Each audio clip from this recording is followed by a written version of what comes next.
Et ça m'amène justement cette notion de durée indéfinissable de la guerre de l'information, ou difficilement définissable.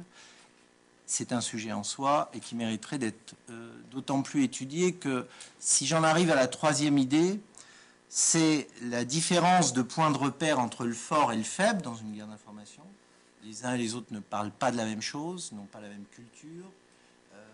Rappelez-vous encore une fois la guerre du Vietnam, où on sacrifie volontairement plusieurs dizaines de milliers d'hommes pour essayer de provoquer l'autre et finalement atteindre son objectif, puisque l'autre, en l'occurrence les États-Unis, ont une victoire militaire, mais malheureusement vont perdre la guerre de l'information sur les images que leurs propres médias rendent.